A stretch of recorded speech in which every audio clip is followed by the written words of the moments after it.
Let me prove that it was a defensive from in the 90s up to now. The hand checking and defensive 3 seconds is the major difference. Okay, of so the score. Let's go there. Let's start off. That's what I thought he was going to try to bring up. No. Okay, I already proved the 3-second rule was wrong. If you haven't checked out this video, go ahead and check this video out on our channel. I said 3 seconds and hand check. I said that, and this is the reason why. You want me to go to hand checking? Let me explain. Can I go to hand checking? All right. Go ahead. You want me to go to hand checking? Go. No, I want you to do that first. Okay, all right. Now, if I'm correct, hand checking is the ability to put your hands on a player and push him on the floor. Am I correct? Push him on the floor? No, you Guide can't him. push him on the floor. Got him, push him. Right. But you can use your arm, extend your arms out, put your hands on him, and guide him with your hands, correct? Which is or your forearm. Okay, you're pushing him. Okay. If that was such an effective defensive play, why don't you put Patrick Ewing on Michael Jordan? You ain't quick enough. Michael Jordan is faster. You said from 1990 to 2000? 2003, 2004. They shot what? They averaged 98%. The opponents averaged 98.6. Okay. That was the loud points. Okay, let me ask you a question. Now, did they allow hand checking in the 1980s? Yes. Okay. 2004, 2005 to the present. The opponents that's scoring against the defense is allowing 102.9. Yeah. Okay. All right. So you said what? The between 2004 and today is what? They're allowing 102.9 points a game. So scoring has gone up. Okay. Overall from when the rules came into play. So what Ralph is saying is that from 1991 to 2004, before they banned hand checking, the league was giving up 98.6 points per game. After banning hand checking in 2005 to today, the NBA is giving up 102.9 points per game. Now watch how we stumped them with this question here. Why were they able to score if there was hand checking in the 80s? What you mean? Why was they able to score? You still can score. We just said it's hand checking plays an effect. Has an effect. Oh, wait. Okay, that question went over their heads. Let's backtrack a little. You said from 1990 to 2000? 2003, 2004. They shot what? They averaged 98%. The opponents averaged 98.6. Okay. That was the loud points. Okay, let me ask a question. Did they allow hand checking in the 1980s? Yes. Okay. So, if the NBA had hand checking in the 1980s, why do they have more points per game in the 80s than any other era after? If no hand checking is the result of the points increase in today's NBA, why in the most hand checking and the most physical era in NBA history did they score more than they did in any other era afterwards? Between 1980 and 1989, the league gave up 109 points per game. That is more than the 98.3 in the 90s and the 103 given up today. Let's see if they can actually answer this question. They had hand checking. How were they able to score more? Well, they shot better. Basically, what Craig is saying here is that great shooting trumps hand checking. And this is why they're better shooters in today's NBA. We don't discredit that. Today's NBA players shoot 35% from three-point land. To match that efficiency, you would have to shoot 55% from the field, from two-pointers, to match that. What I'm trying to explain is that with the way NBA three-point shooting is and them shooting three-pointers at a 35.7 clip, it is better than if you shot from 54 or 53% from two-point. You would have to shoot 55% from two-point to match a team that is shooting 36% from three-point land if we went by just 100 possessions.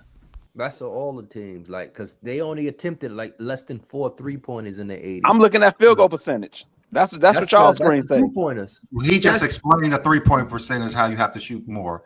So that's what I'm saying. That's what I'm saying. You can shoot 48% all you want to from the field goal percentage, but because I'm taking three-pointers and hitting them at a 35% clip, I'm still going to outscore you and beat you by look at the offensive. But the points per game says that it was more points than the 3-point shot era. And that's why we're trying to prove to you that hand checking don't matter. Yes, but y'all also use that hand checking when it came to, you said the rules changed for Jordan too. We just told you that hand checking does not make any matter. We just said that 3-point percentage wouldn't been that high if it was hand checking. No, it wouldn't. What I'm saying that's is, why I heard that argument in the 80s is low. I don't hand check on a 3-pointer. So if you can't handle, what are you talking about? You play ball, you can hand check on a 3-pointer. Ralph, if you're guarding the 3-point line, yes, you can. Yes, thank you. Ralph, that's a foul. Ralph, no, that's a foul today. Yeah. Ralph, why is it only the 3-pointer that's better today because no hand checking, but not the actual field goal percentage? Shouldn't they shoot better in field goal percentage today? The field goal percentage was better. Well, it was you 48. No, it's not. It's not. It was 48, and the 3-point had 45. Okay, that's what I'm saying. So without hand checking, they shoot worse today. Why? You just said the 35% 3-point percentage is because they can't hand check them. Yeah. So it only applies when they shoot threes. It doesn't apply nowhere else on the basketball court. Down low, it was a post play to where the back to the basket was more. What are you talking about? With two big men. Again, you can't hand check today. So the hand checking only applies to when somebody shoots a threes. The reason why they banned it? Do you know why? Do you know why they banned it? Right, to give perimeter players a better chance to score. Basketball has always had a rule that you cannot impede the progress of your opponent by your hands, your arms, or extending any limbs of your body, or even your body in an awkward way. Even the use of your forearm was illegal because you could be called for using your elbows too much. Using your hands in the NBA has always been illegal, whether on offense or on defense, but like other rules, they have been laxed on it throughout the decades. Here is our proof. If you take a look at Wilt Chamberlain back in the 60s, or the players who played in the 60s, they did not back down, post up, put their hands on the players because it was illegal to do that. If you were caught putting your hands on an offensive player and pushing them too hard, you would get called for the foul. So what did Wilt Chamberlain learn to do? He learned to do a fadeaway. Also, on the offensive side, you couldn't just back down somebody and push them out of the way with your body by posting up and backing down. You had to go around your defender. That is how you played basketball originally, and that's how basketball was originally started. If you look again, they do not put their hands on Wilt Chamberlain, and as soon as he puts the ball down on the ground, they are no longer pushing or trying to keep him from getting to his spot, because that would be called hand checking or a personal foul. Even if we went to the perimeter in the 60s, they're not putting their hands on the offensive player. They're moving their feet, keeping their hands active, and keeping him away from the rim. That is how you play defense. They do not hand check. Hand checking has always been a rule against NBA basketball, or in basketball in general. You have to stand in front of your man and stop him from getting to the basket. And this is what you see when you watch the old school basketball players play. You know why hand checking is a rule? Oh my. Because the NBA and basketball rules from the beginning said you cannot put your hands on a player. That is the original rules of basketball. It's always been a rule in basketball. Hand checking rule in general has been a subjective rule that never was ever applied. It was always allowed on the referee to determine whether or not somebody was hand checking or not. They were always calling the hand check foul anyway. When they said in 90, I think it was 94, when you couldn't hand check, everybody moved to the forearm. It was still checking them. Still being physical on the perimeter players. When they banished it completely was the 2004, 2005 to where you can't touch them. So if they allow hand checking today, will they score less points, you think? Yes. Yeah. How? Why? All right, because from 1990-91 season all the way the year before they banned it, opponents averaged 98.6 points a game. After that season, they're not from two, like they are today. That's the problem. The reason why is because of the hand checking. When you're hand checking somebody, you're not going to be able to get off those threes like you are. They're catching and shooting. But you're able to be more physical, Brandon. When you hand checking, you're not on. If I'm quick. If you're playing defense off ball, you still hand check it to where they're not going to be able to get the ball the way they getting it now. That's no help. You could drive to the hole easier because you're up. No, I'm saying a off ball defense. You can't hand check a shooter. Simple as that. It's a foul. Reggie Miller made a living off of shooting fouls. off Now of you 3-pointers. You cannot hand check someone shooting a 3-pointer. You never could. Gosh. You swing the ball, you touch him, it's a foul. You cannot hand check. No, you was able to touch him, man. What are you talking about? When? In the 90s, before. That has never happened before in NBA. Why did they have a rule to banish? You cannot. Why? You cannot Answer foul that a player question. while they're shooting. Jordan made a living off of shooting free throws when they foul them. You cannot put your hand on someone when they're shooting a shot. That's when he went to the rack and somebody fouled him, man. Why did they have a rule to banish that? When you're shooting the shot, you cannot put your hands on someone and push them when you're shooting the shot. In any basketball game, you cannot do that. You won't be able when you hand check. It's not going to stop a 3-point shooter. When you hand check, you won't even get a chance to get off that shot. Like I said, when you're guarding someone and you're helping, you cannot. If you're all the way up on someone and they're a 3-point shooter, they're going to backdoor you, or you're going to leave a lane to the rim wide open. That's basketball. What are you guys talking about? You cannot just sit there and hug players in the NBA. This is what Brandon was talking about. If you think you're going to be able to just get up close and hand check an off-ball defender, they'll just do this. They'll literally just be faster and quicker and get to a spot, and you won't be able to stop them. You cannot push and hold people in the NBA. It was never ruled to do that. Here we go again. Backdoor cut, like Brandon said.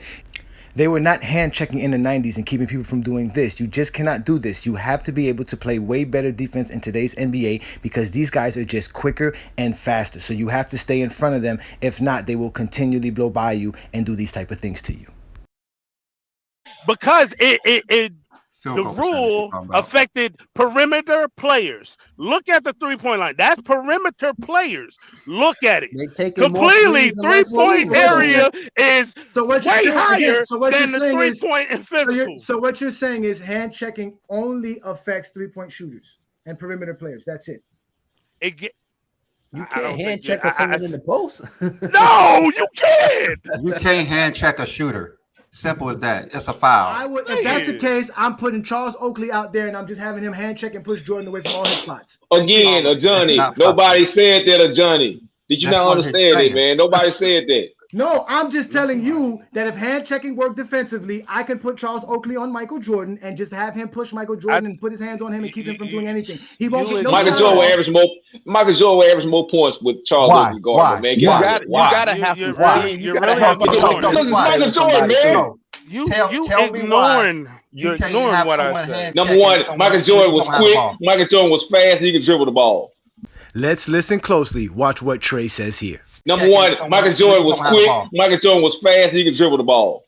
Just like I said, if you have 5 players on the 3-point line and you have one person hand checking somebody, you're going to backdoor them and get a layup every time.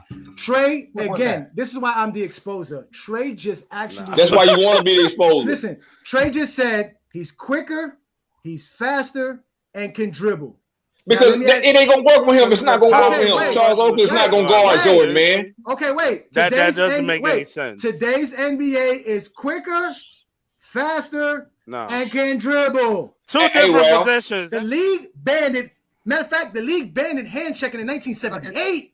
Yeah, it was. They banned it in 1978, but they were using it in the 90s. Yes, you are being educated. Thanks for paying attention. It was banned in 1978. And you're not educating me, man. Stop, man. You are not educating me, man. Listen, not only was it banned in 1978, the game actually got scoring higher from 78 to 79. Then they added the 3-pointer in 1980. And they are people that tell you that George Gervin won the scoring title only because they banned hand checking. And that was Larry O'Brien as the commissioner. Let me guess. He wasn't a great scorer. He did because I didn't say all of that. Again, I'm not the one who's using hand checking as a reason to I know what somebody. rule you're talking about. I know what rule you're talking about. There's no such thing as stopping somebody because you're hand checking them. They said stop somebody who has basketball skills and with your hands. You stop them by being in front of them and moving your feet. That's what it's called. No, the hand. Again, you play defense by being in front of your opponent, moving your feet, being quicker than him, and getting to the spot before he can. So you have to be quicker and faster. As you can see, MJ just showed Kobe.